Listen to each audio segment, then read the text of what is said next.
Willie Revilla may magpa-hefifure at kendeng-kendeng sa Senado kapag nanalo. Nagbigay ng reaksyon ang mga netizens sa pinakabagong pahayag ni TV host at senatorial candidate Willie Revilla hinggil sa kanyang mga plano sa kampanya. Sa isang video clip na ibinahagi sa Reddit, makikita si Willie sa isang programa ng 92.3 True FM kung saan siya ay nag-promote ng kanyang kandidatura sa Senado. Sa harap ng masayang tao, sinabi niya ang mga sumusunod, "Alam mo kung tatakbo ako, nandoon ako sa Senado, makikipag-away ako, makikipag-inglisan ako.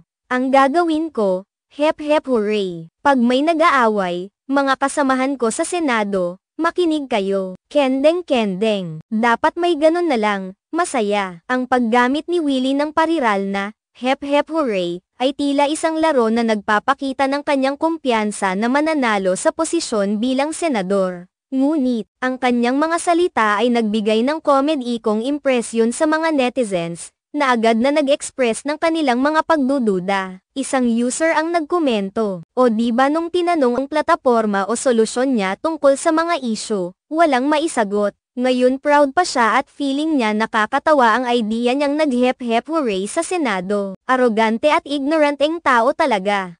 Yan naman pala. May plano naman pala." Dagdag pa ng isang user, na tila pinagtatawanan si Willie. Dahil sa mga pahayag na ito, muling umusbong ang mga reaksyon at kritisismo mula sa publiko. Maraming tao ang hindi makapagpigil na ipahayag ang kanilang saloobin ukol sa pagiging komedyante ni Willie sa isang seryosong larangan ng politika. Maraming netizens ang nagtanong kung tunay nga bang handa si Willie na harapin ang mga seryosong isyu na kinakaharap ng bansa. Sa kanyang mga sinabi, tila hindi siya nagbigay ng konkretong solusyon o plano sa mga problema ng lipunan, kundi nag-focus sa kanyang comedic persona. Ang mga ganitong pahayag ay nagpapakita na ang ilang mga tao ay may agam-agam tungkol sa kakayahan ni Willie na maging isang mabisang leader. Ang iba naman ay nagbigay ng mga halimbawa ng mga naunang pahayag ni Willie na hindi gaanong nakatutok sa mga pangangailangan ng mga mamamayan. Sa kabuuan, ang pag-usbong ng kanyang kampanya ay nagbigay ng halo-halong reaksyon mula sa publiko, habang may mga taga-suporta pa rin si Willie. Marami ang nag-aalala na ang kanyang comedic approach ay hindi akma sa mga seryosong isyu ng bansa.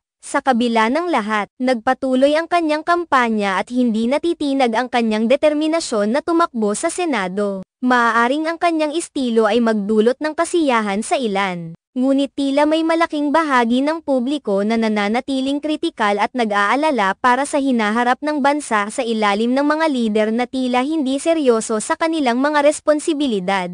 Ang pagbuo ng mas malalim na diskurso ukol sa mga isyu ng lipunan ay kinakailangan. At ang mga salin ng mga pahayag ni Willie ay nagbibigay diin sa pangangailangan para sa mga lider na hindi lamang nakikipagbiruan kundi tunay na naglalayong makahanap ng solusyon sa mga suliranin ng